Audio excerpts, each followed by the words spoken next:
lo vemos todos los días y aplicamos los conceptos teóricos todos los días también. Ustedes que van a ir al hospital, sí, hay mucha responsabilidad, pero cuando lleguen al internado, sí, pues, tienen que conocer esto.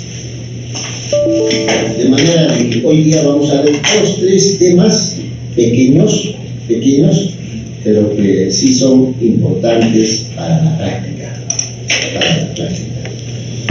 Ahora, con mayor razón en el internado, seguramente en el CENU, porque en el CENU los médicos generales que hacen su CENU eran pues gestantes,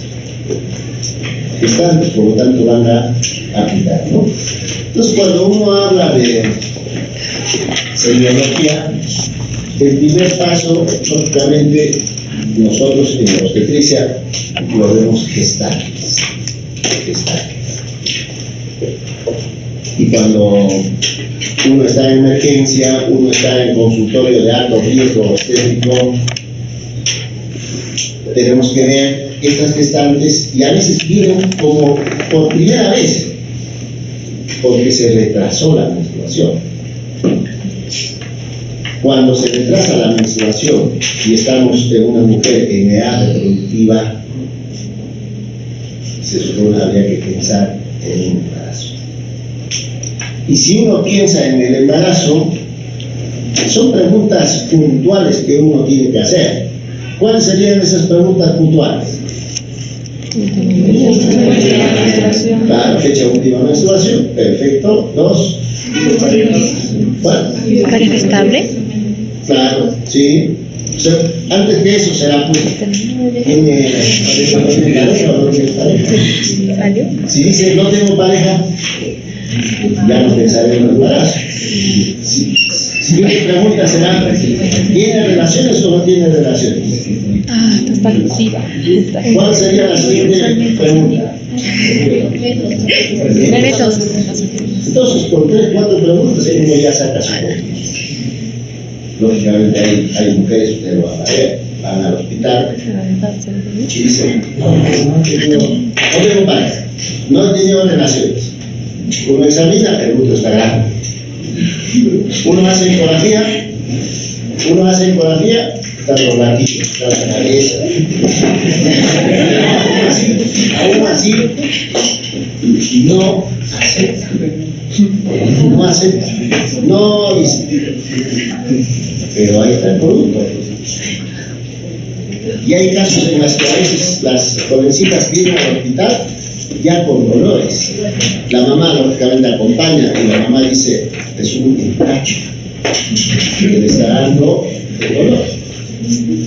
Y viene al hospital, uno evalúa el útero grande, uno oculta latidos, presenta latidos, uno detecta contracciones uterinas. Uno hace tacto vaginal, lo que como que se resiste. No, pero yo no tuve relaciones, ¿cómo me van a hacer tacto vaginal? Porque por norma, si no tiene relaciones, no hace tacto.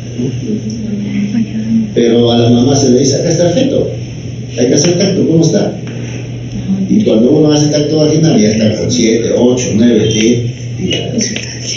Eso es lo que se ve frecuentemente. Entonces, cuando uno habla de diagnóstico de embarazo, el primer paso será pues pensar que esta mujer está gestando, ¿cierto? Y por lo menos en mi época de alumno, de estudiante, en esos tiempos uno pensábamos que estábamos frente a una mujer que estaba gestando solo a través de manifestaciones clínicas. ¿Por qué? Porque cuando una mujer empieza a presentar, o cuando una mujer se embaraza, inicialmente empieza a presentar algunas manifestaciones clínicas, signos, síntomas propios del embarazo. Entonces, lo importante es pensar en el embarazo. Después de pensar en el embarazo, uno preguntará. Uno preguntará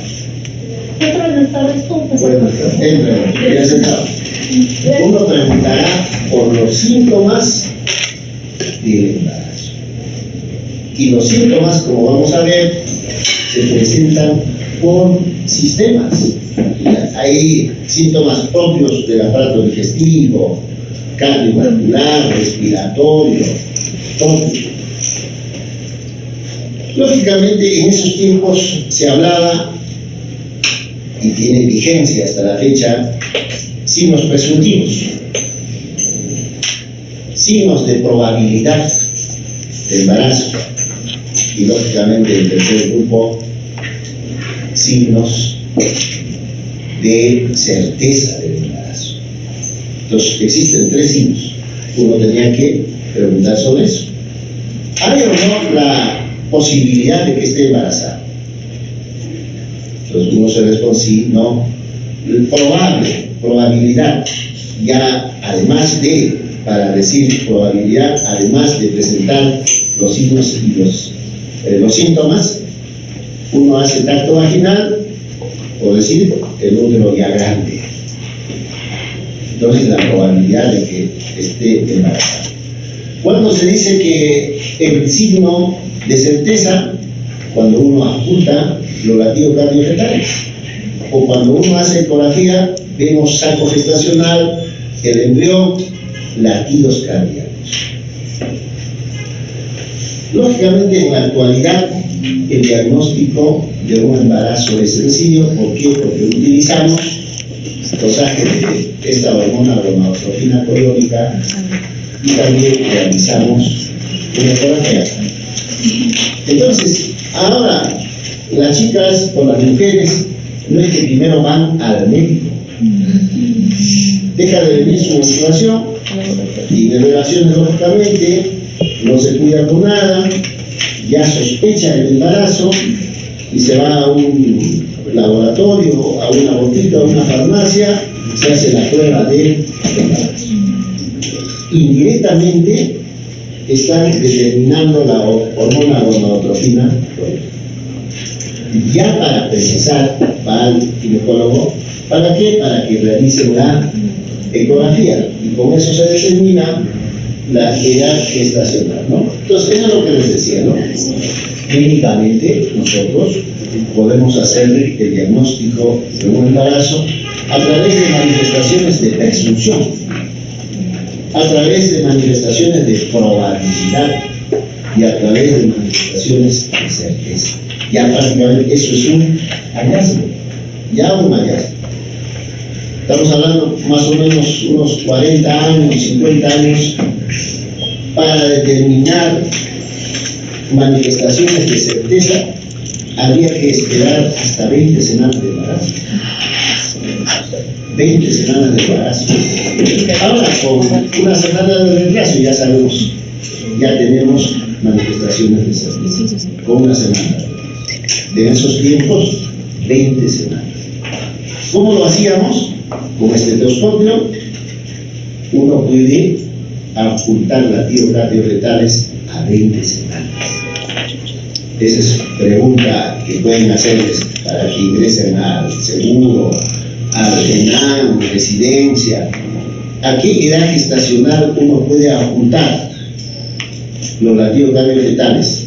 Ocultar 20 semanas.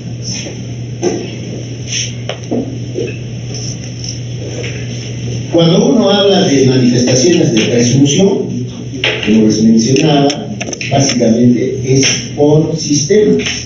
Existen una serie de manifestaciones relacionadas al aparato digestivo. ¿Qué empiezan a presentar las mujeres que se embarazan? Presentan cialorrea. No todas presentan cialorrea, otras presentarán náuseas y un pequeño porcentaje empieza a presentar vómitos. Cuando uno habla de vómitos durante el embarazo, hay vómitos que están relacionados con una emesis, pero también hay mujeres que vomitan, que tienen ya el diagnóstico de hiperemesis. Déjala abierto nomás, déjala abierto, bien. Hiperemesis. Hay una diferencia entre emesis y hiperemesis. En caso de emesis, por ejemplo, las mujeres presentan vómitos, pero son esporádicas. Estos vómitos no llevan a a una descompensación no llega. Mientras las mujeres que vomitan y están en el grupo de hiperemesis sí van a presentar una descompensación hemodinámica. Incluso hay chicas que vomitan, no responden al tratamiento, puede complicarlos a nivel sistema nervioso central y a veces se mueren. Dentro o a nivel del aparato urinario, estas mujeres presentan poliuria, ganas de orinar día, noche, y a veces sospechan que tienen una infección, pero falta algo para pensar en una infección urinaria. Solo presentan poliuria. Llama la atención. Aparato cardiovascular, taquicardia, hipotensión. ¿Cómo preguntarían para saber si esta mujer tiene hipotensión? ¿Qué preguntarían? ¿Cómo preguntarían? ¿Qué se te cansa? A mí, a cualquiera, si baja la presión, frío. Entonces las chicas que se embarazan dicen, siento mucho frío, tengo palpitaciones. Y las abuelitas, por ejemplo, cuando la chica dice siento frío, tómate café o abriles. En este caso ya está gestando. A nivel del aparato respiratorio, dificultad respiratoria. Empieza a subir un piso, 2 pisos, le falta el aire. Camina con cierta velocidad, le falta el aire. Y a nivel del estado general, estas chicas presentan somnolencia, cansancio, cambios de carácter, están aburridas, discuten. Esas son manifestaciones que están relacionadas con las hormonas del embarazo. Y dentro de las manifestaciones de probabilidad, lógicamente le va a llamar a ella o a los familiares o al médico el agrandamiento del abdomen. Agrandamiento del abdomen. Ahora, el agrandamiento del abdomen está relacionado con el crecimiento del útero. Anatómicamente, normalmente, ¿cuánto es la longitud del útero? 7 centímetros en una multípara, en una ya multípara 8 centímetros. ¿Se puede percibir a nivel del abdomen hipogástreo? No se puede, porque es intrapélvico. Cuando está gestando, a las 10 semanas, el fondo del útero ya llega a nivel de la sínfisis pública. Por lo tanto, si es una mujer delgada, uno realiza la palpación, el fondo uterino a la edad de 10 semanas podemos palpar a nivel de la sínfisis pública. Y a las 12 semanas, fácilmente, el fondo uterino lo podemos detectar a nivel del hipogastrio. Ese agrandamiento del útero es la que va a generar distensión aórtica. Eso ya nos llama la atención. Cuando uno habla de cambios a nivel del útero, lógicamente uno de los cambios marcados que uno observa durante el embarazo a nivel del útero es el cambio a nivel de la forma. En la forma del útero, en el tamaño del útero y en la consistencia. Normalmente, ¿qué forma tiene el útero? Una pera invertida. ¿Cuál es la forma que adopta durante los primeros meses del embarazo? Forma locular. ¿Por qué? Porque hay mayor crecimiento en las primeras semanas en su diámetro antero-posterior. Entonces, el útero que tenía una forma de una pera invertida durante el embarazo va a tomar una forma casi locular. ¿Por qué? Porque el diámetro antero-posterior ha crecido. También hay cambios a nivel del cuello uterino, tanto en la coloración y en la consistencia. cambios a nivel del cuello interno, en la consistencia y en la coloración. Y lo que va a llamar la atención, y la gestante reconoce que presenta contracciones de Braxton Hicks. Entonces, cuando uno habla de contracciones durante el embarazo, existen tres tipos de contracciones. Uno, contracciones tipo A, que son imperceptibles por la gestante. Lógicamente, nosotros tampoco lo podemos percibir. Ese es un tipo. Segundo, contracciones tipo B o de Braxton Hicks. Estas contracciones de tipo B o de Braxton Hicks ya son perceptibles por la gestante. Lógicamente nosotros también lo percibimos. A medida que el embarazo va avanzando, estas contracciones de Braxton Hicks se va incrementando, tanto en frecuencia como en intensidad. Entonces ustedes preguntarán, ¿y para qué? ¿Por qué se presentan estas contracciones? Estas contracciones de Braxton Hicks están relacionadas con la preparación del cuello. Preparación del cuello para el parto. Tiene que haber estas contracciones que son normales. Y tercer tipo de contracciones, que sería tres tipos de contracciones, serán las contracciones del parto propiamente dicho, que se van a presentarse en promedio a las 40 semanas.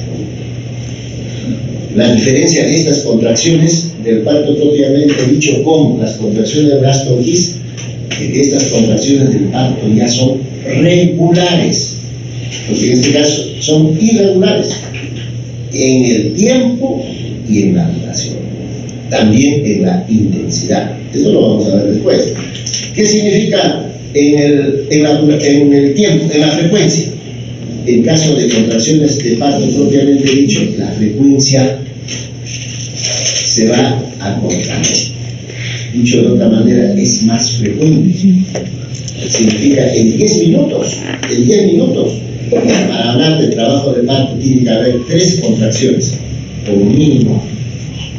Vale decir una contracción cada 3 minutos.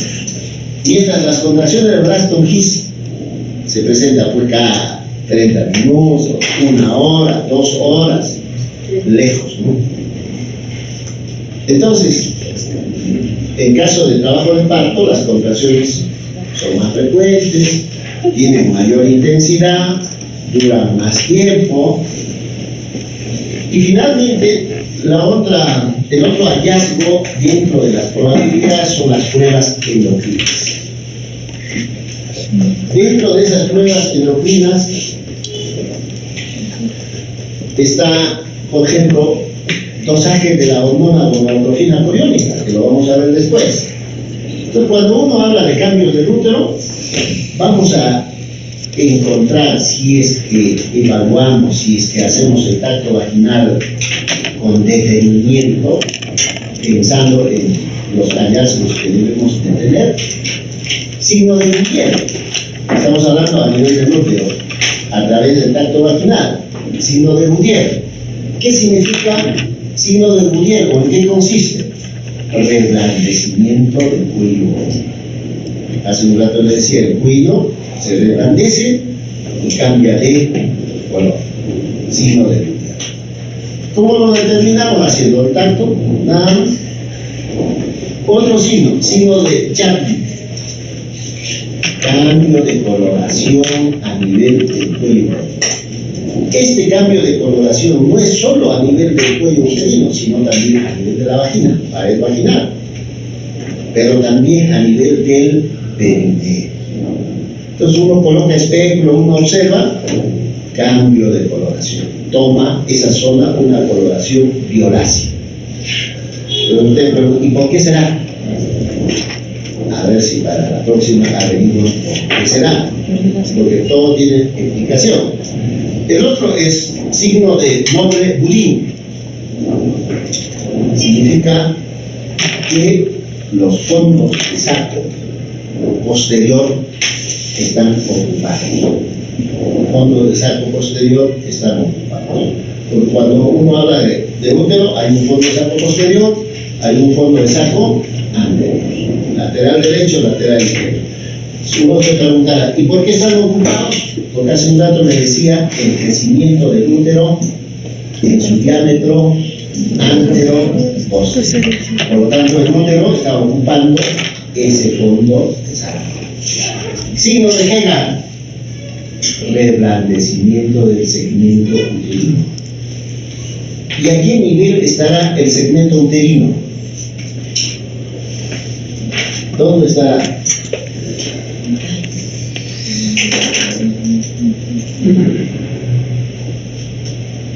¿Ustedes han llevado anatomía con quién? Doctor Simere. Castellano. Se han olvidado ya. Sí. Ya han llevado a Luisa la realidad, ¿no? Sí, anatomía. Estamos hablando de anatomía. Con el doctor Castañeda.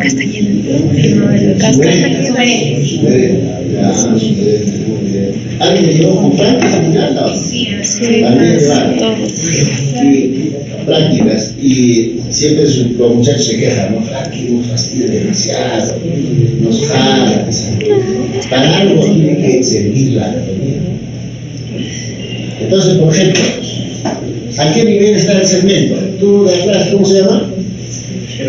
Germán, veo ahí por la ventana a las chicas de ahí del fondo. ¿A qué nivel está el segmento? Ya, entonces eso también van a revisar, ya tienen dos tareas, ¿cierto? Entonces, en signo de Hegel, reblandecimiento de saco. Y eso se percibe al hacer el tacto vaginal.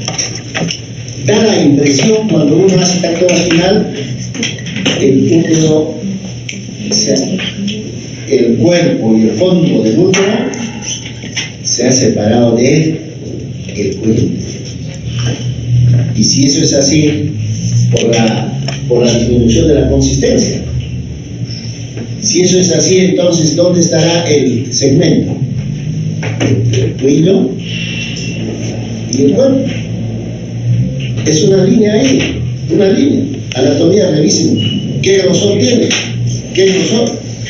Y eso es importante durante el trabajo de parto. Porque durante el trabajo de parto, el segmento se amplía. Entonces, otra pregunta que ustedes tienen que hacerse es: ¿por qué se amplía durante el trabajo de parto? De lo que era así, al final del trabajo de parto está así. La aplicación clínica, a ver, escuchen esta parte, la aplicación clínica, cuando el útero se rompe, antes había más rupturas uterinas que ahora, el útero se rompía a nivel del segmento. Entonces, todo lo que se hace en anatomía y fisiología tiene aplicación clínica. Eso, signo de Hegel. Finalmente, el signo de Piscaset, cuando uno encuentra al hacer tacto vaginal que hay una deformación del útero a expensas de uno de los cuernos, lógicamente hablamos de que estamos frente a un signo de Piscaset. El signo de Piscaset se podría hablar que es un signo patológico de embarazo ectópico. Entonces, en el caso del embarazo ectópico, el útero crece deformado por la implantación del óvulo fecundado a expensas de uno de ellos. Puede estar al lado derecho, puede estar al lado izquierdo, pero hay una deformación. Eso se ve generalmente en el caso de embarazo ectópico. También va a haber cambios a nivel de glándula mamaria, con las que están te dicen: yo noto, siento que hay un aumento del tamaño, de la turgencia de la glándula mamaria, las areolas están más penetradas. Los que van a hablar, por ejemplo, de hormonas de glándula mamaria, y la fisiología de la producción láctea nos hablará por qué a nivel de la areola, o la areola está hiperpigmentada durante la areola. Entonces, eso es lo que observamos, ¿no? Y secreción de calostro, uno presiona un poquito y sale calostro. Y finalmente observamos red venosa pronunciada a nivel de la glándula mamaria. Anatómicamente es lo que se conoce red de Hardy. Eso es lo que genera en la gestante, en la mujer, congestión mamaria, ¿no? Y dentro de las pruebas endocrinas que les mencionaba, se detecta cualitativamente o cuantitativamente la hormona gonadotrofina. Más o menos estamos hablando de los años 80. No había las pruebas inmunológicas. No había las pruebas inmunológicas en los años 80 como para determinar cualitativamente o cuantitativamente esta hormona. Entonces, en esos años el diagnóstico era solo clínico. Utilizaban pruebas biológicas. ¿En qué consistirán esas pruebas biológicas? ¿En qué consistirán? ¿Qué idea tienen?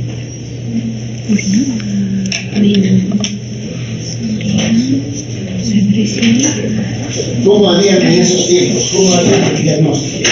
Sangre. Mucha calor. Eso hacían Ya se está durmiendo. ¿Cómo se llama? Tú.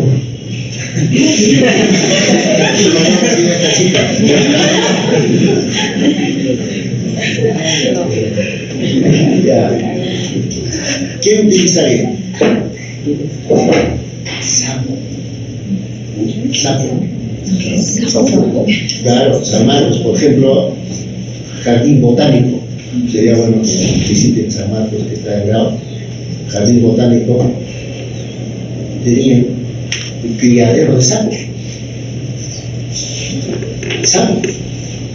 Entonces, cuando una chica, generalmente las que más se preocupan serán las jovencitas pues, que se embarazan, ¿no? Porque ya las casadas, bueno, llegó a punto. Entonces iban a la universidad, yo todavía he visto los años 80. Quiero saber si ustedes están. El encargado, jardín botánico, compra un sapo y trae orina. Traía sapo y se detectaba todo eso. Y ese conocimiento de los años 80 se aplica en el manejo de fertilidad. Se aplica. Eso lo me imagino en ginecología la doctora Eliana va a hablar. Entonces, a ver, como parte de la historia, ¿qué se ha utilizado como parte de la historia? Rana y sapo. Yo llegué cuando se utilizaba el sapo, el macho. Entonces, ¿qué hacía? La mujer traía un poquito de orín, se administraba al sapo macho, y si esta mujer estaba embarazada, expulsaba Esperma. expulsaba. Lo veía en un microscopio, veía esperma, está embarazada. Y esos sapos estaban en el criadero, ahí en el jardín botánico. Y ahí compraban pues las señoras, las jovencitas que querían hacer la prueba. El problema era el tiempo. 2 horas, 5 horas tenían que esperar, ¿no? Pero la masculina después se empezaba a matar o al día siguiente. Pero antes todavía, en caso de la rata, ¿cuántas horas? 18 horas. En caso de la rana, ¿cuántos? 24 horas. Eso era antes. ahí lo tenemos. Ahora uno va a farmacia, un laboratorio, minutos. ¿Estás o no estás? Rápido, ya son pruebas inmunológicas. Esto de acá está en Biblia. Uno de los textos que tienen que revisar será en Biblia. Y en Biblia se habla de estas pruebas biológicas. Y si no quiero confirmar el embarazo, puedo utilizar el ecógrafo. El ecógrafo me permite ver tempranamente el saco gestacional. Por lo tanto, la primera estructura ecográfica que aparece es el saco gestacional. Segundo, me permite ver vesícula uterina. Tercero en aparecer el botón embrionario. El cuarto en aparecer será el corazón.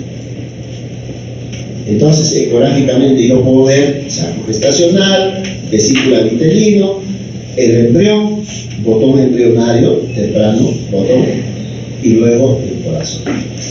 Lógicamente, si yo observo los latidos, ¿de qué duda tenemos que no estamos frente a una mujer que está embarazada? Pero lo ideal es, para aquellas chicas que quieren el embarazo planificado, y tenemos que ver esas cuatro cosas: saco, vesícula, botón y corazón. Porque hay casos también en las que no sucede estos cuatro pasos. Solo aparece el saco, vesícula, y ahí queda. Ya no aparece el botón embrionario, ya no aparece menos el corazón, ¿no? ¿Frente a qué estamos? Estamos frente a un embarazo anembrionado, que últimamente ha aumentado bastante. Embarazo anembrionado. Pero podemos usar el Doppler. Ya a través del Doppler uno detecta, escucha el corazón del bebé. Ustedes por curiosidad preguntarán a partir de qué edad gestacional puedo con el Doppler. 20 semanas con estetoscopio.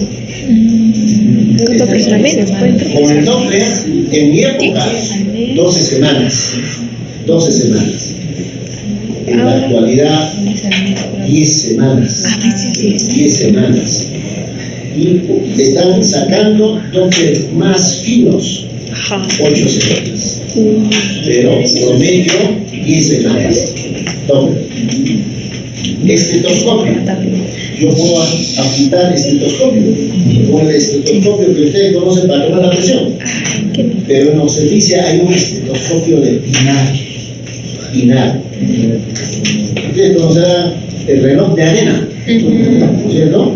Es igual que el estetoscopio de Pinar, más o menos tiene este tamaño, abultado, tiene una cinturita. Con ese Pinar uno coloca y escucha más fuerte que con el estetoscopio que utilizamos para tomar la presión. Lógicamente, en la actualidad, en los hospitales ya no hay ese Pinar, no usan ya ese estetoscopio para presión, para PET. Todo es Doppler.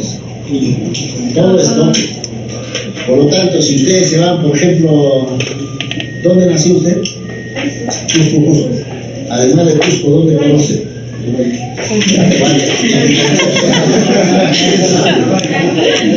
¿Dónde conoce? Piura. ¿Qué parte de Piura? Ya te has olvidado. Conocerás Chinchaypuquio. Si va a Chinchaypuquio, no necesariamente van a encontrar Doppler, pero sí van a tener este telescopio para tomar presión, sí van a tener el Pinar.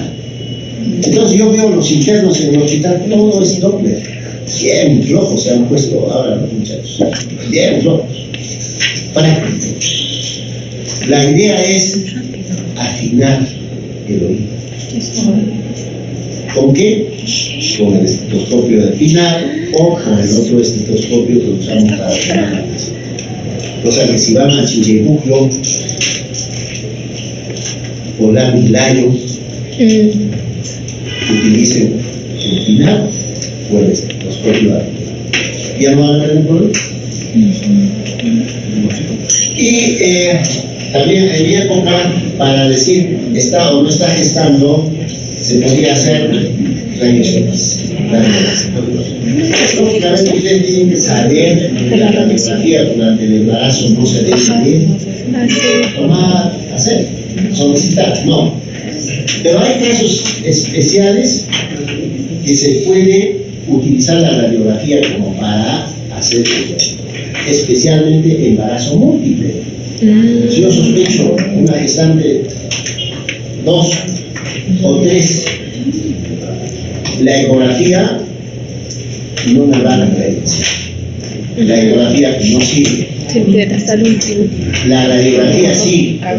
¿Por qué? Porque la radiografía me va a decir acá hay una cabeza, otra cabeza, otra cabeza. Entonces, como dice acá, la radiografía sirve para distinguir partes fetales, especialmente los huesos. Entonces, en caso de embarazo trillizo, cuatrilizo, ecografía no sirve, salvo inicial, 7 semanas, 8 semanas, 10 semanas, en las que sí yo puedo ver ecográficamente los sacos gestacionales, pero más ya no, porque los bebitos están entrecruzados y uno no puede, hay que pedir una radiografía. Se ve bonito. La otra parte que les interesa es determinar fecha probable de embarazo y lógicamente la edad gestacional. Clínicamente, en los consultorios, esto es lo que van a aplicar, el consultorio de alto riesgo obstétrico, en el hospital Lorena. Entonces, determinación de edad gestacional clínicamente, a través de una serie de reglas que son internacionales. Con la modernidad, todos los muchachos, los internos, tienen aplicaciones. Entonces ya se han olvidado de sumar, restar, porque esto es sumar, restar, nada más. Entonces la aplicación nada más sale según tienen todos los internos. Sin embargo, tienen que conocer cómo se puede determinar, conociendo la fecha última menstruación, cuando probablemente cumple 40 semanas, por lo tanto, cuándo se va a producirse el parto. Una de esas reglas es la regla de Naegeli. ¿En qué consiste esta regla de Naegeli? Consiste en sumar 7 días al primer día de la última menstruación. Luego, restar 3 meses. 3 meses. Entonces, para una gestante, lo más importante es que la gestante debe conocer 2 cosas, o saber cuándo ha sido su última menstruación, especialmente cuándo ha sido el primer día de la última menstruación. Conociendo el primer día de la última menstruación, determinamos cuándo será fecha probable de parto y cuántas semanas será. Eso en práctica lo vamos a ver, seguramente lo van a ver con nosotros docentes. La otra regla es la regla de Pinat. Igual, utilizando la regla de Pinat, se le suma 10 días, en este caso, al último día de la última menstruación. Y luego se le resta 3 meses. 3 meses. Y finalmente la otra regla es la regla de Walden. La regla de Walden consiste en sumar 10 días, igual que la anterior. Pero la diferencia está en que en este caso se le suma 10 días al primer día de la última menstruación. Primer día de la última menstruación. Y luego se le resta 3 meses. 3 meses. Ustedes preguntarán, de estas 3 reglas que son internacionales, ¿cuál se aplicará? La regla de Napoleón. La regla de Napoleón. Sí, la de embriones enseguida. Eso es. ¿Qué significa? Al primer día de la última menstruación se le suma 7 días. Y luego se resta 3 meses. Ahora, ¿cómo es la interpretación? ¿Cómo se interpreta? ¿Cómo se interpretará? Con esta regla yo voy a saber, yo voy a determinar qué día del mes y en qué mes se va a producirse el parto. Vamos a suponer, solo por mencionar un ejemplo, ahora estamos en febrero, mira, para que sea más o menos entendible. Su última menstruación ha sido el 10 de abril. 10 de abril. El primer día de la última menstruación, 10 de abril. Primer día. ¿Cuándo va a ser fecha probable de parto? A 10 le sumamos 7. 17. Y le restamos, dice, 3 meses para determinar qué mes. 17 de qué mes. El 17 de enero. Porque abril es 4. Abril es 4. Menos 3 será enero. Ahora, ¿qué comentaba?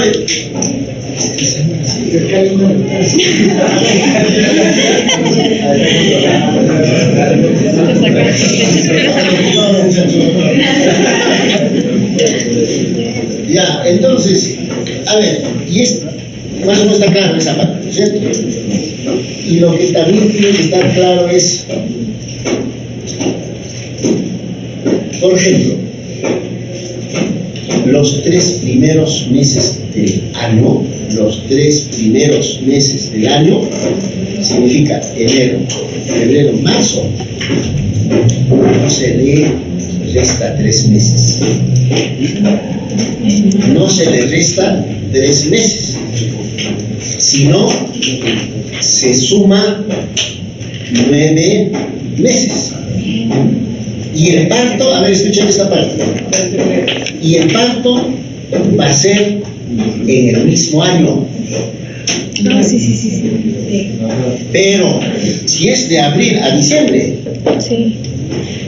se resta, pero el parto va a ser en el siguiente año. En el siguiente año. Bueno, eso lo van a ver. Por ejemplo, el ejemplo de febrero. ¿Cuánto de febrero estamos? 13 de febrero. Alguien se está menstruando, se embaraza. 13 de febrero. Más 7, 20. Ya no estamos. Más 9. ¿Febrero qué número es? 2. Más 9. 11. 20. Del mismo año. 20 de noviembre. Del mismo año. Ya está. Del 20 de se entiende la idea, ¿cierto? Ustedes no tienen la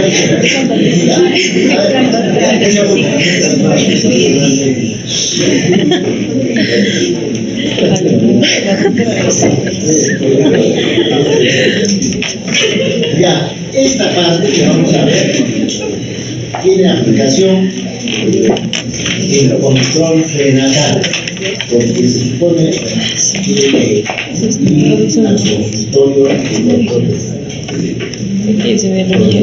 ¿Qué haces? Introducción. Ustedes, ahora, tienen que ir una vez al consultorio del control prenatal. En el internado creo que rotan 10 días el consultorio del control prenatal. Y en salud, me imagino, todo el. Y ahora ustedes creo que van a hacer internado rural, 2 meses. Ahí tienen que hacer control prenatal. Yo en el hospital no hago control prenatal, pero si ustedes igual les voy a pedir a alguien que apoye a estos muchachos. Entonces, van a acompañar a alguien. Ahora, si puedo decir, oye compadre, tú vayas a descansar, yo hago control prenatal. Yo generalmente opero. Control prenatal lo hacen más los muchachos. Entonces yo normalmente no hago. Entonces, esta parte es importante para ahora, para el internado y lógicamente para después. Durante el control prenatal, a ver, ahí paremos un segundo. En el control prenatal son 3-4 cosas que hay que hacer. Teóricamente bien sencillos, pero hay que hacerlo bien. En el control prenatal, por ejemplo, ¿qué hacemos? Funciones vitales de la gestante. Lo pesamos a la gestante. Dentro de las funciones vitales lo que interesa es la presión arterial. Lo pesamos y luego evaluamos. La evaluación es igual que les ha dicho en medicina. ¿Qué les ha dicho en medicina? El examen tiene que ser inspección general o completo. La evaluación tiene que ser desde la cabeza a los pies. Eso se hace, pero rápido en obstetricia, centrándonos, o dicho de otra forma, un examen físico dirigido. Van a ver ustedes en emergencia, dirigido. El control prenatal, ¿qué significa dirigido? Después de tomar la presión, después de pesar, después de verlo, tengo que irme al abdomen. ¿Qué hago en el abdomen? Altura uterina, y determino, después de la altura uterina, cuál es la situación fetal, cuál es la posición fetal, cuál es la presentación, la altura de presentación. Entonces, eso. Porque en función a la situación y a la posición, yo puedo ajustar latidos. Porque si no determino la posición, no sé dónde voy a colocar el Doppler, o yo no sé dónde colocar el estetoscopio. No sé. Pero si determino la posición, digo, esta es la posición, por lo tanto el corazón tiene que estar acá. Y coloco ahí el Doppler. Si tengo Doppler, si no, el estetoscopio. Coloco ahí. Entonces, para eso sirve. ¿Qué viene a ser situación fetal? Es la relación entre el eje mayor del feto, y el eje mayor de la gestante. Esa es la situación. Eje mayor del feto, eje mayor de la gestante. ¿Cuál es el eje mayor del feto? ¿Será este? ¿Cuál es el eje mayor de la gestante? Ajá. Entonces, en este caso, la situación será longitudinal. ¿Por qué longitudinal? Porque el eje mayor del feto es paralelo al eje mayor de la gestante. En este caso, transverso. ¿Por qué? Porque el eje mayor del feto cruza al eje mayor de la gestante. Cuando uno habla de situación, existen 3 tipos de situaciones. Longitudinal, ambos ejes mayores, feto mayor, ¿cierto? Son paralelos, lo que hemos visto.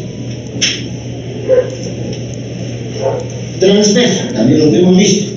Ambos ejes se cruzan formando un ángulo de 90 grados. Si uno retrocede o avanza, ya. Eje mayor de la gestante, eje mayor del feto. El ángulo que va a formar 90. Y el otro eje o la otra situación es oblicuo.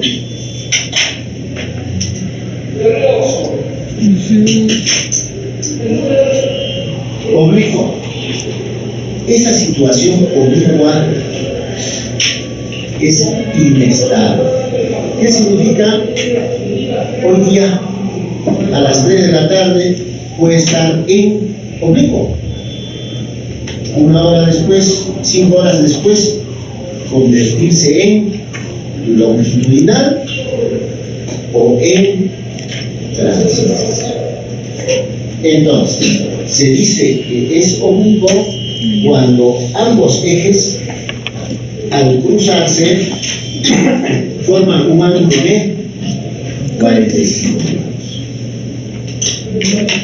Es una situación inestable, básica. ¿En qué tipo de gestantes vemos más oblicuo?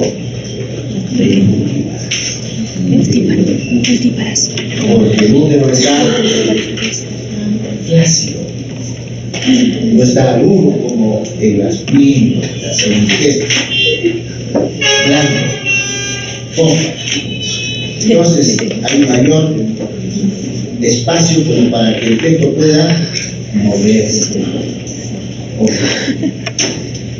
Y no es igual estando yo en emergencia que una gestante, una primigesta, el trabajo de parto llegue a los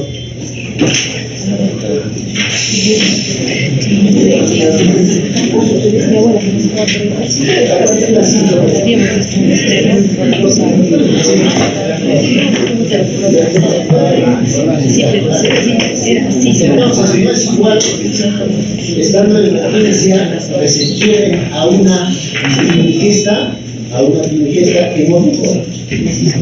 Esta chica va a terminar en oblicuo. Por lo tanto, terminará en una cesárea. Debe terminar en una cesárea. Que viene otra, ya múltiple, una gran gesta en oblicuo. Y el trabajo de parto.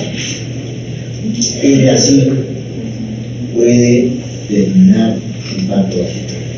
Por lo que les explicaba hace un rato. Existen una serie de procedimientos que uno puede realizar en una multi o gran multi para que la cabeza se acomode. Pero en una multípara, no. La otra es la posición fetal. La posición fetal. Cuando uno habla de posición, relación del dorso fetal con uno de los flancos de la gestante, con uno de los flancos de la gestante o de la madre. Tenemos dos opciones: que el dorso del feto esté en contacto con el flanco derecho, por lo tanto la posición será derecha, o que el dorso fetal esté en el lado izquierdo, por lo tanto la posición será izquierda. Si usted pregunta, ¿cuál de estas posiciones es más frecuente? Izquierda. Cuando uno encuentra que la posición fetal es izquierdo, puedo estar tranquilo que el parto va a terminar lo más natural posible. Más frecuente. Pero hay un pequeño porcentaje que encontramos posición derecha, dorso fetal, el flanco derecho de la madre. Ahí tenemos que preocuparnos. Por alguna razón, el dorso se ha colocado en el lado derecho en vez de colocarse en el lado izquierdo. Por lo tanto, el trabajo de parto será laborioso. Va a durar más. Incluso va a terminar o puede terminar en una cesárea. Puede. Entonces hay que reevaluar. ¿Qué consiste? ¿Qué significa reevaluar? Tengo que valorar también cuánto pesa este fetito. ¿Cómo está la pelvis materna? ¿Y cuánto mide? ¿Cuánto mide? Porque también la talla de la mujer influye en esto, ¿no? Entonces, cuando uno habla de posición, con cada situación vital existen dos posiciones. Significa el dorso puede estar del feto al lado derecho o puede ser lado izquierdo. Entonces será pues una posición derecha o izquierda. Más frecuente izquierda. En este caso, posición izquierda porque el dorso está hacia el flanco izquierdo de la gestante. En este caso, derecho porque el dorso está al lado derecho o en el flanco derecho de la gestante.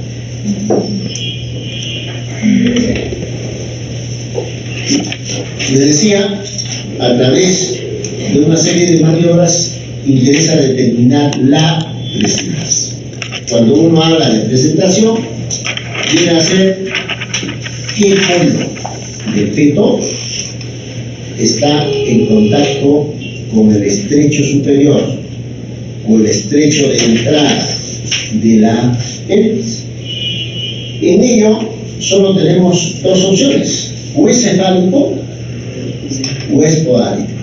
97% es cefálico, 3% podálico, aunque últimamente veo en el hospital más podálicos.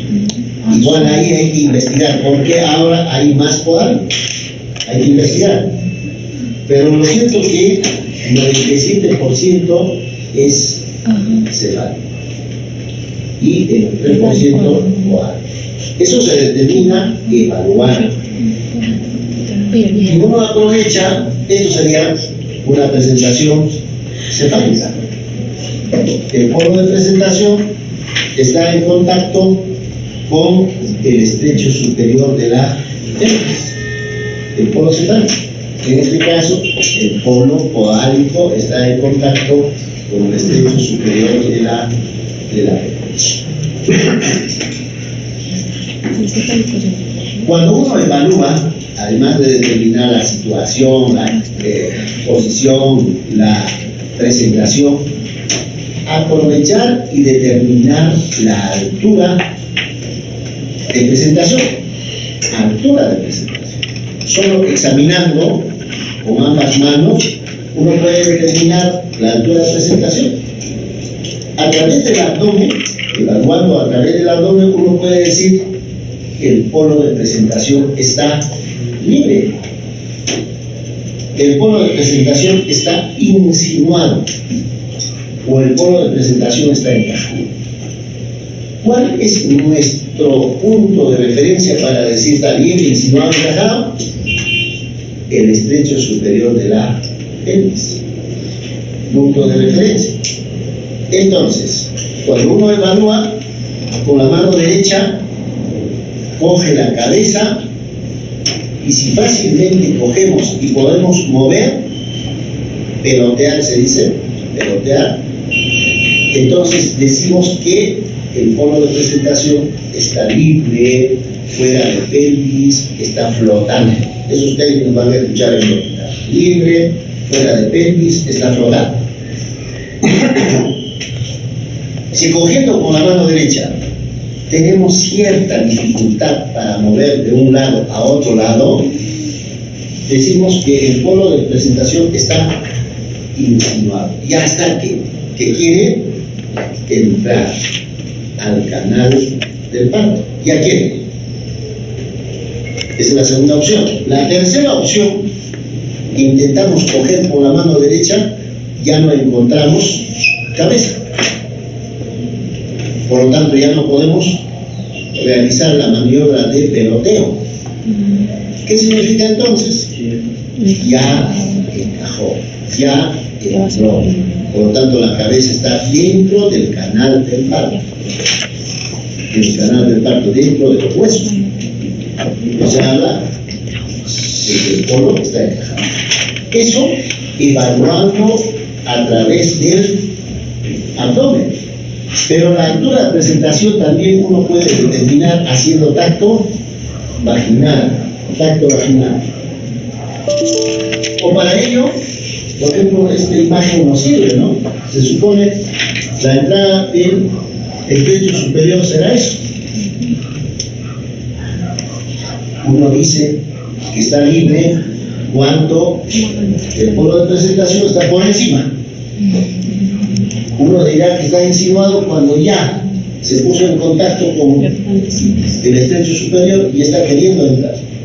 Y encajado cuando ya está metido dentro del canal del parto, ¿no?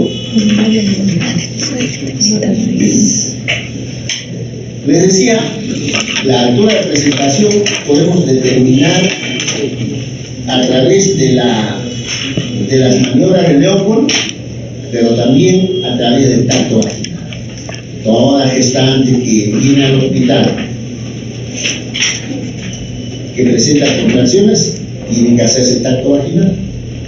Entonces, al realizar tacto vaginal, uno puede determinar la altura de presentación a través de los planos de Lee. Y para los planos de Lee, nuestro punto de referencia son las espinas ciáticas. Las espinas ciáticas. Y estas espinas ciáticas, ¿a qué nivel estará? Está en el estrecho medio. Porque para el embarazo, normalmente encontramos el estrecho superior, que es la entrada, donde está la sínfisis pública, el estrecho medio, donde están las espinas ciáticas, y el estrecho inferior o de salida, las tuberosidades izquierdas. Entonces, para determinar la altura de presentación a través de los planos de Lee, necesitamos ubicar las espinas ciáticas. Entonces, como dice acá, cuando uno habla de planos de Lee, relaciona el vértice de la presentación, la parte más prominente de la cabeza, con líneas paralelas que parten desde las espinas ciáticas. Dicho de otra manera, cuando la parte más prominente del polo de presentación está a nivel de las espinas ciáticas, a través del tacto uno puede decir que la altura de presentación es 0. Ya se metió la cabeza en el canal del parto. Y a partir de ahí, todo lo que está por encima se considera valores negativos. Y todo lo que está por debajo, valores positivos. Entonces les decía, espina ciática 0. 1 centímetro encima, menos 1. 2 centímetros por encima, menos 2, menos 3, menos 4. Contrario, 1 centímetro por debajo de espina ciática, más 1, más 2, más 3, y más 4. Si yo hago tacto vaginal y la dilatación, por decir, está con 7, 8, 9 y está menos 3, tienen que preocupar. Sí. Debo de preocupar. Por algo la cabeza está entrando. Por algo. ¿Cuál sería ese algo? ¿Cómo te llamas? ¿Verdad? ¿Cómo te llamas? Manuel. Manuelito, vamos Manuelito. Que el canal está muy estrecho. Sí, una razón, una opción es eso. Otra opción, peto grande. Peto grande. Otra razón. Otra razón. ¿Por qué podrá ser? ¿Cómo se llama del último? Diana. ¿Qué otra razón le hace pensar? ¿Por qué no puede entrar? Circulario de color. Algo que tiene, jala de atrás. Otra razón.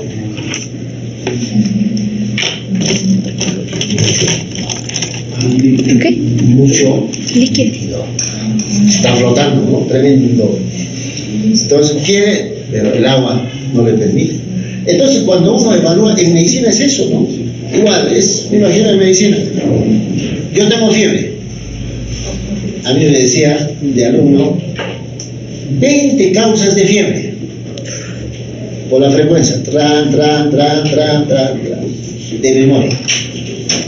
Ahora le preguntas a los internos, 5 causas de fiebre, no sabe. No sabe. Tanta ayuda, no sabe. ¿Qué ha pasado?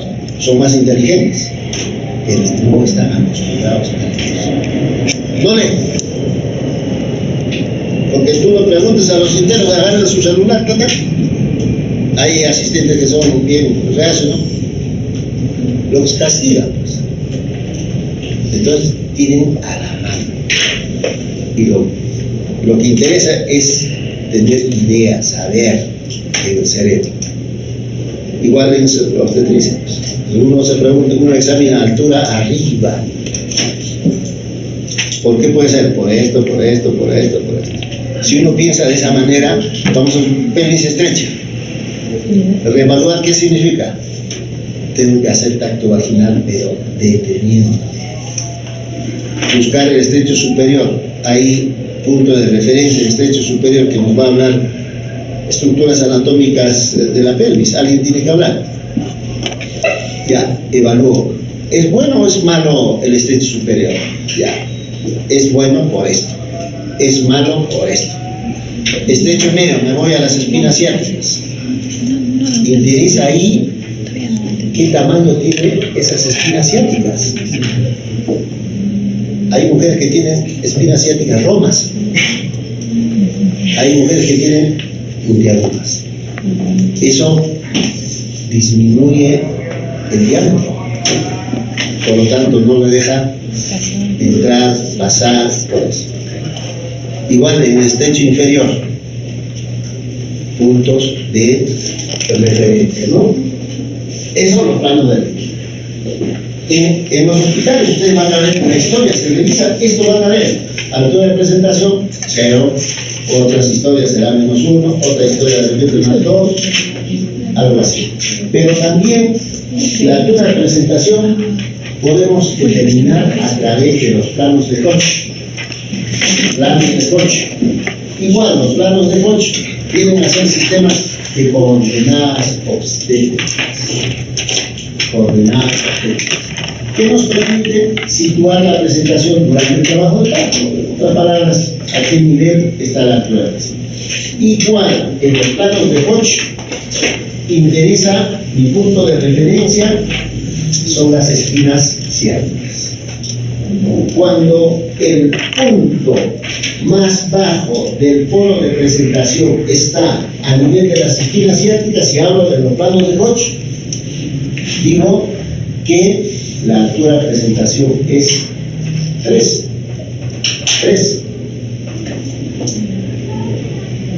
Pero cuando decimos que estamos en el primer plano, cuando una línea imaginaria pasa por el borde superior de la entrada de la pelvis y llega al promontorio, entonces hablamos de primer plano de Koch. Segundo plano de Koch, cuando esta línea imaginaria paralela a la primera, una línea imaginaria que pasa por el borde inferior de la sínfisis púbica, entonces hablamos del segundo plano de Koch. Y tercer plano, cuando esta línea imaginaria, paralela a las anteriores, pasa por las espinas ciáticas. Tercer plano. Y cuarto plano, cuando este plano, paralelo a los tres anteriores, pasa por la punta del coxis. Como ven acá, esta es la punta del coxis. Cuarto plano. Entre determinar la altura de presentación por los planos de Hodge y los planos de Lee, ¿cuál de estos dos se aplica en los orbitales? Por lo menos en el orbital, a través de los planos de Lee. Por lo tanto, uno dirá que está la altura de presentación de 0, otro dirá menos 1, menos 2 o más 1 más. Habrá hospitales que utilizan esta graduación, planos de Hodge. Por lo tanto, ya tienen tres formas de determinar la altura de presentación: a través de los planos de Hodge, a través de los planos de Lee y a través de la maniobra de Lowe, examinando externamente. Entonces, en ese caso, digamos que está libre, flotando, insinuado, y 3 encajado. Padres.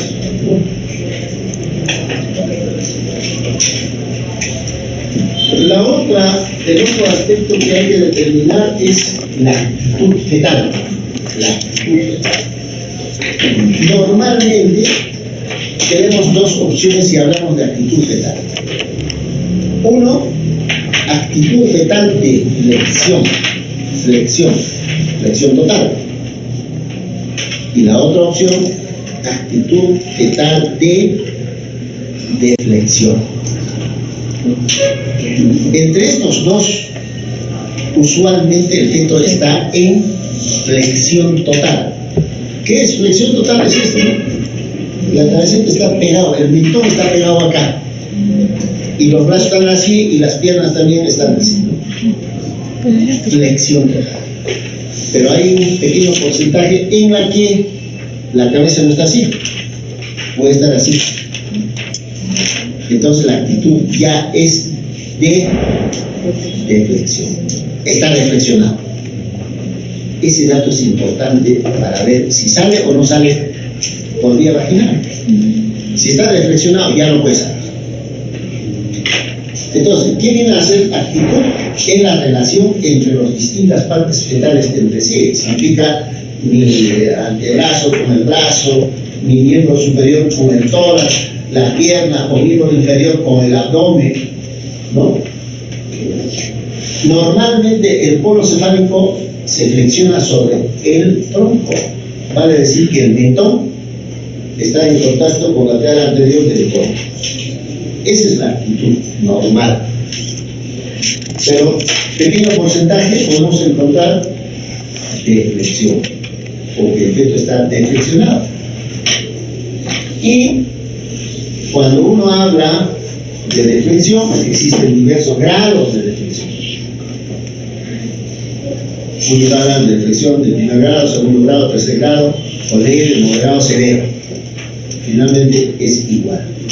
Grados de deflexión. Si uno observa imagen de un feto en relación a la actitud, esta es la actitud del feto que está intraútero. Esa es la actitud.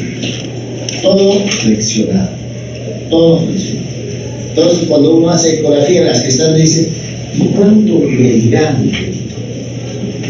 ¿Cuánto medirá? Lógicamente, ¿cuál será la respuesta? No se puede medir. Ya no se puede medir. Porque el feto está parado en intraútero, ¿no? Está flexionado. ¿Qué determinamos ecográficamente? El peso. El peso. Nada más. Entonces, mirando esto, lo anterior mencionado, podemos decir, hacer un resumen. ¿Cuál será la situación de este feto? Es de la derecha.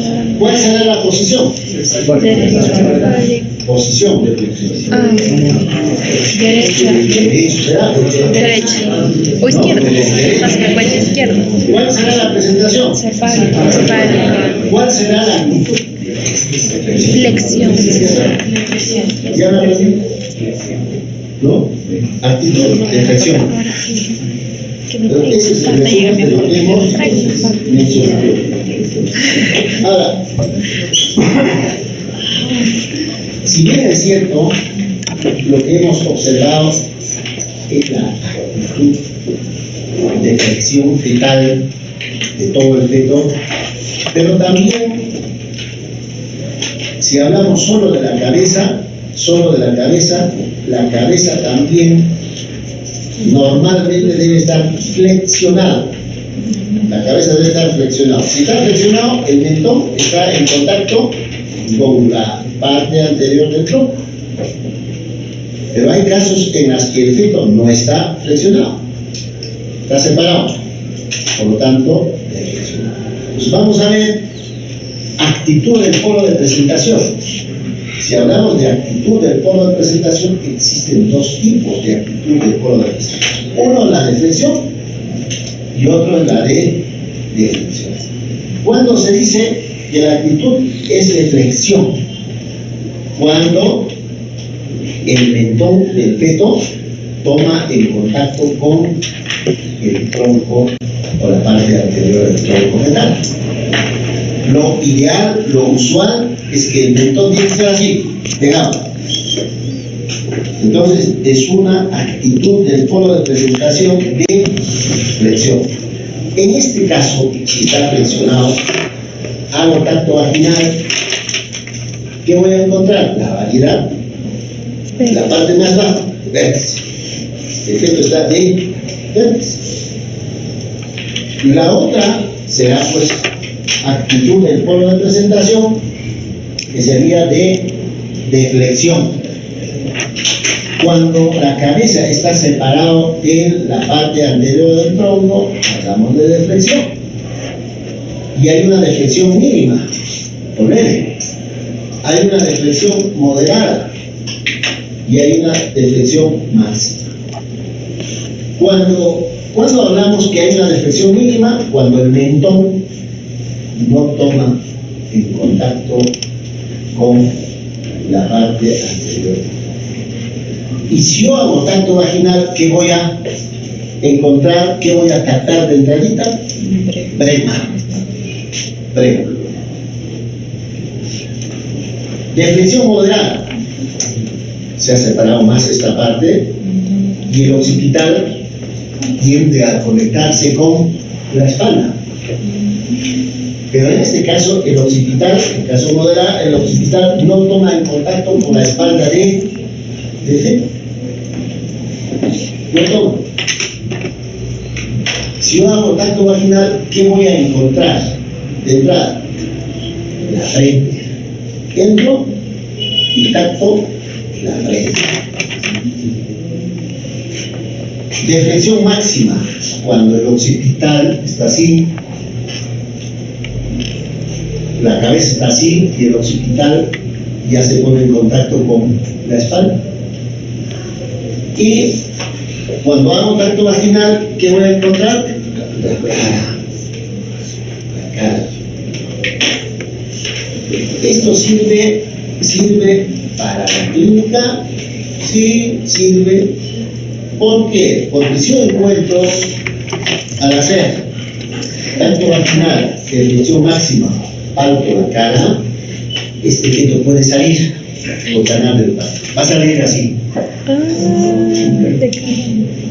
Va a salir. Lógicamente no existe nada absoluto. Cuando puede salir. Pero si yo palpo la frente, no va a salir. No va a salir. Si yo palpo la frente, tengo que ir de entrada a una. ¿Para qué perder tiempo? Si yo encuentro al hacer tacto drema, como en la situación oblicua, inestable. Y en el mejor de los casos se va a irse a vértice. Va a salir. Pero también puede irse a deflexión moderada, frente. No va a salir. Para eso sirve esto. Seguramente usted lo van a ver.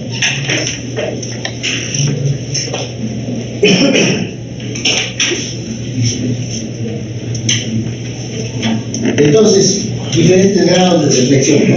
Leve, moderado, severo. En este caso está así. Y va a salir por vía vaginal. Va a salir.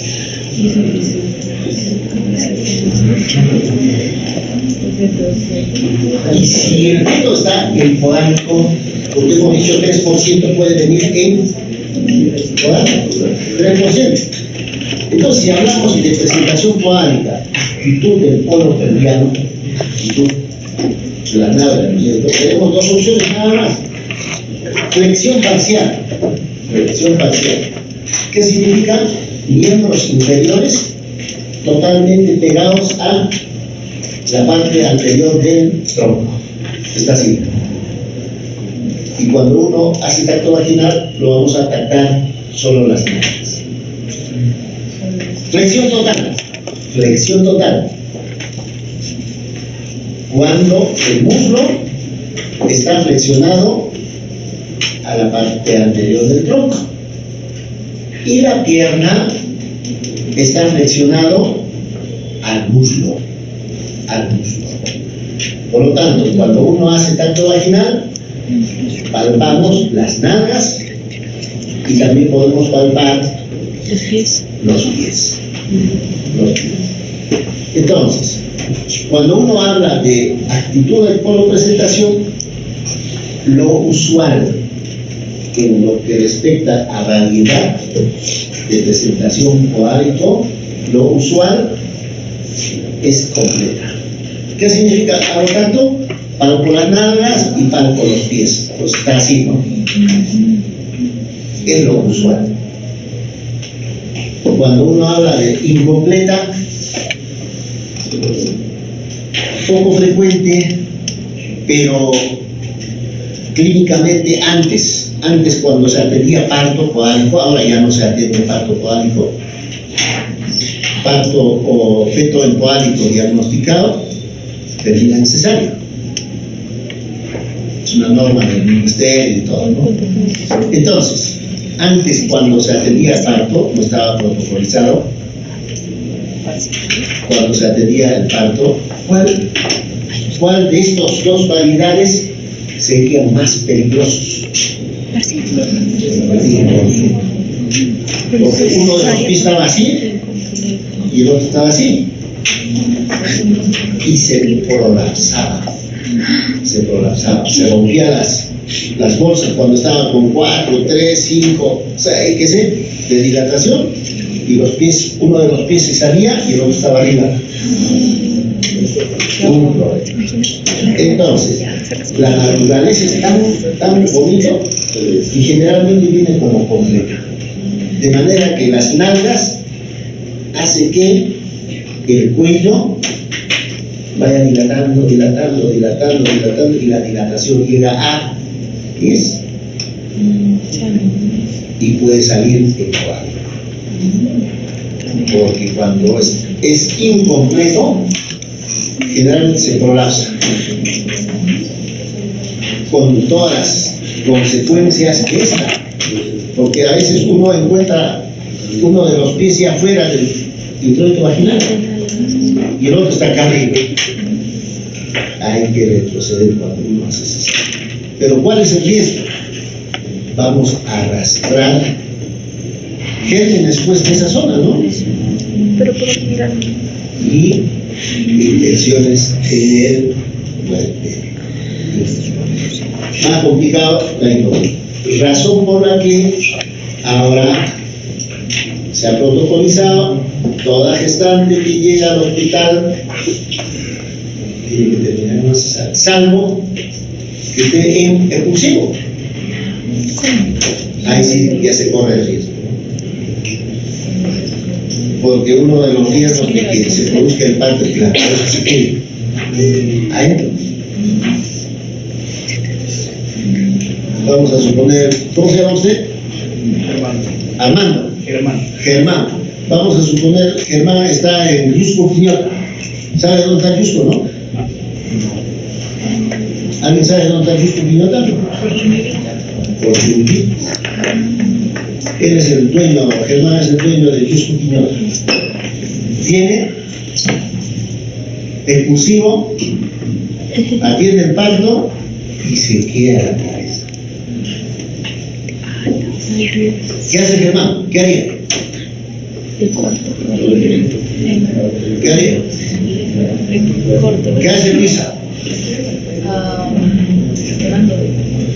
Referencia. ¿Qué haría? A ver, escuche. ¿Lío? Li. ¿Ya? ¿Qué hace Li en Yusco, Quiñota? La verdad es que no sabía qué hacer. ¿Yo qué haría? ¿Yo qué haría? Miedo a los apos. Tengo que recomendar pues, a los apos, ¿no? Libre. Y a Diosito, ¿no? A los apos, a la Pachamama y a Diosito. Aun cuando sea ginecólogo, ya, que talar, anestesia.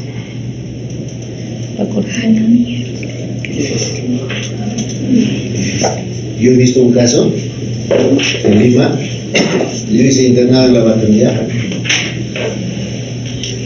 Se produce el parto, la cabeza se queda. ¿Cómo lo sacas? Pues?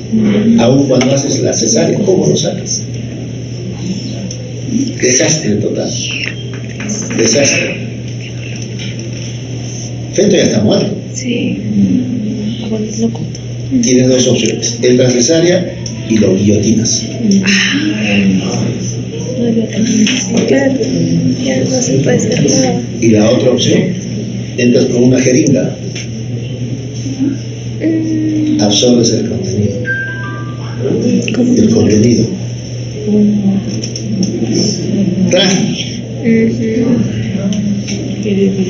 Ustedes, esta promoción, ¿cuántos son? 180, casi. ¿No? Yo siempre me he preguntado, tantos médicos, ¿dónde van a chambear? Yo creo que están a tiempo como para renunciar. Sí, porque tantos médicos. Y se ve en el hospital la proliferación de las escuelas, por lo tanto la masificación de los ingresos, la calidad es pésima, malo.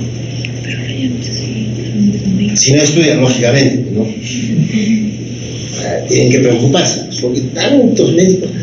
Y yo me pregunto, 180, ¿dónde van a hacer el internado? Dicen que ahora hay muchachos que hacen clínica. En clínica habrá un partito, de repente no, sí, habrá de cirugía una apéndice. ¿Qué van a aprender? Grave, ¿no? Grave.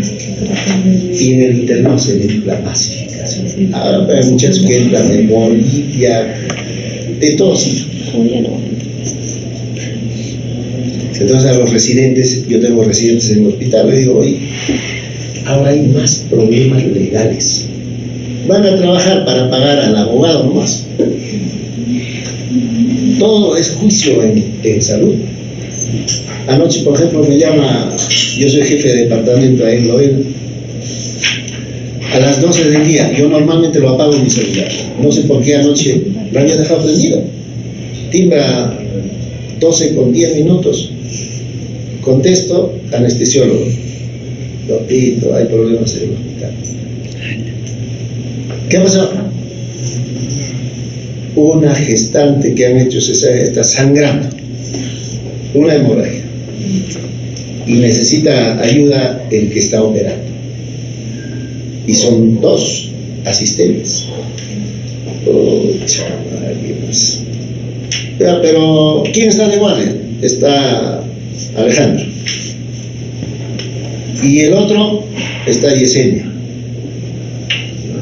Tengo que ir. Tengo que ir porque eso también es una falta. Me llama, no voy. Se muere, lo enjuician. Va a decir, yo lo he llamado al jefe de departamento. No ha venido. Te levanta eso. Indemnización es alto. Por eso digo, pues, trabajan para pagar al abogado, indemnizar también. Arranco, envíame la ambulancia. Pues. Viene la ambulancia, me lleva, entro. Chaco. ¿Qué has hecho, compadre? Y a ustedes les va a pasar. Se nubla, o sea, se bloquea. Se bloquean. Sí. Lógicamente ahí había 2 ginecólogos, ambos bloqueados. Estará pensando en la responsabilidad primero, ¿no? Y eso nubla.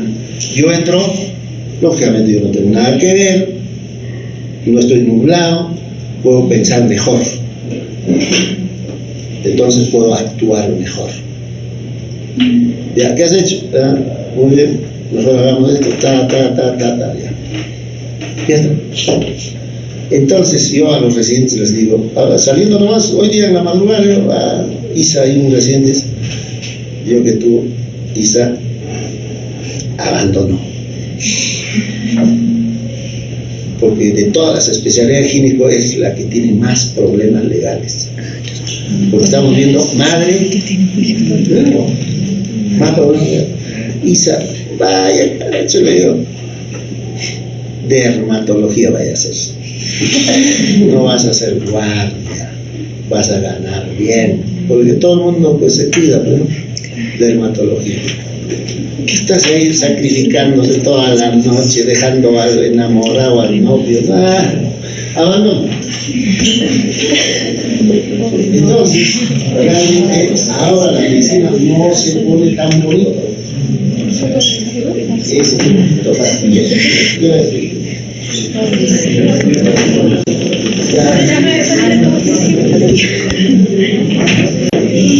Se aprende esas cosas. ¿Alguien tiene que decir? La salida es, hay que revisar, seguir revisando. Yo creo que le decía a la medicina que se le compra fácil, porque todo se repite. Y si ustedes revisan, sí, van a ser buscados. Entonces cuando uno evalúa a la gestante, lógicamente también nos obliga para decir si esto termina por vía vaginal o por vía urinal, determinar la variedad de presentación. Variedad de presentación. La variedad de presentación es importante para yo tener idea si eso termina por abajo o por arriba. Variedad. Pero para determinar la variedad de presentación necesito 2 aspectos importantes. Uno, el punto de reparo. Y 2, punto de referencia. Punto de referencia. Eso lo determino haciendo el tacto vaginal. ¿Qué viene a ser el punto de reparo? Es el punto más declive del polo de presentación. ¿Qué significa? La cabeza entra así, en flexión total, entra. Hago tacto vaginal, ¿qué voy a encontrar al hacer tacto? Entonces, como dice acá, punto más declive del polo que se presenta, que está bajando. ¿Cuál es mi punto de referencia en este caso? La fontanela menor. Es algo lógico, ¿no? Si está entrando así, esta parte es la parte más baja. ¿Dónde está la fontanela menor? Por acá, ¿no? La fontanela mayor está acá. Menor está acá. Voy a entrar, hago tacto y encuentro la fontanela menor. Es punto de reparo. ¿Cuál es mi punto de referencia? El punto de referencia, si el feto está entrando en flexión total, es el occipital. de la cabeza, ¿no? Occipital perfecto. Entonces, cuando uno habla del punto de referencia, el punto de referencia permite, estamos hablando feto, en relación a la pelvis materna, ya sea derecha e izquierda, hacer el diagnóstico de posición. ¿Qué posición tiene? Derecha e izquierda. Y variedad de presentación. Variedad de presentación. Y cuando hablamos de variedad de presentación, son 8 tipos de variedad de presentación. 8 tipos. Y haciendo tanto, yo puedo decir cuál de esos tipos de variedad estamos. Entonces, esto es lo que nos interesa, porque esto es usualmente, habitualmente viene así, en flexión total, de vértice. Mi punto de referencia, lo que les decía, occipital. ¿A qué nivel de la pelvis está el occipital? Está en el lado derecho, en el lado izquierdo, está anterior, está posterior. ¿Dónde está el occipital? Y mi punto de reparo, fontanela anterior. Eso es lo que nos interesa. El resto, les decía, poco frecuente, generalmente termina en cesárea. Esto me interesa. Pero para ello, estas son las 8 variedades de presentación. 8 variedades. Una opción es que el occipital esté en contacto con la sínfisis púbica. Occipito púbica. Les he presentado una imagen, ¿no es cierto?, de la pelvis. Occipito púbica. Este es el pubis. Occipito púbica. La otra opción, occipito ilíaca izquierda anterior. Occipito ilíaca izquierda anterior. Está en esta zona. La otra opción, occipito ilíaca izquierda transversa. El occipital está en contacto con ¿qué? Con la espina ciática. Del lado izquierdo. La otra opción, occipito ilíaca izquierda posterior, hacia atrás. El occipital. Y la otra opción, occipito sacra. El occipital está en contacto con el hueso sacral. La otra opción, occipito ilíaca derecha anterior. Acá, anterior, derecha. La otra opción, derecha transversa. Espina ciática del otro lado derecho, el occipital. Y finalmente, derecha posterior. Entonces, yo realizo maniobra de Leopold, encuentro que el feto tiene una posición derecha, desde ahí ya empiezo a preocupar. La otra opción, tacto vaginal, determino mi variedad de presentación, corroboro lo que había mencionado que es izquierda-derecha, pero además me dice, es, por decir, derecha anterior, derecha transversa, derecha posterior. Además, ¿por qué es importante ese dato?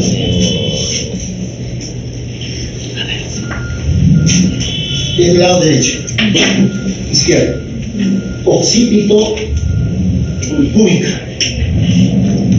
¿Qué significa? El feto está entrando así, ¿no? Así. Occipito sacra, mirando hacia arriba, así. Occipito sacra. Y cuando uno atiende un parto en occipito sacra, se obnubila, se pierde. Porque habitualmente estamos acostumbrados a atender el parto así, fijemos la cabeza, ¿no? Y ya sabemos dónde girar acá, girar acá. Pero cuando sale así, vemos la cara como si fuera una nalga. Y nos perdemos occípitos. Entonces, occipito sacra, occipito púbica. Si este es el lado izquierdo, este será, el occipital está acá, entre espina ciática anterior y la sínfisis púbica, acá, izquierda anterior. Izquierda transversa, occipital en contacto con esta espina. posterior en este espacio. ¿Para qué sirve este dato? Cuando entra, tiene que hacer el término de rotación interna. Rotación interna. No es igual que la rotación interna sea, si el occipital está acá, esté acá. De acá, tiene que rotar acá. Y normalmente el feto nace así, pues. Entonces, el occipital está acá, para nacer, tiene que rotar de acá a acá para ponerse así. Menos tiempo, menos espacio, menos espacio. Si el occipital está en contacto acá, más tiempo. ¿Por qué? Porque más espacio va a rotar, a colocarse acá. Y si está acá, más espacio, por lo tanto más tiempo. Y peor si es derecho. De acá a acá, de acá a acá, de acá a acá. Imagínense si es occipito sacra, que está así. Tiene dos opciones. O rota así, o rota así. Entonces hay un término que se llama variedad de presentación occipito sacra persistente. ¿Se quedó ahí? Y si vemos que el feto es macrosómico, grandecito, mejor lo vemos.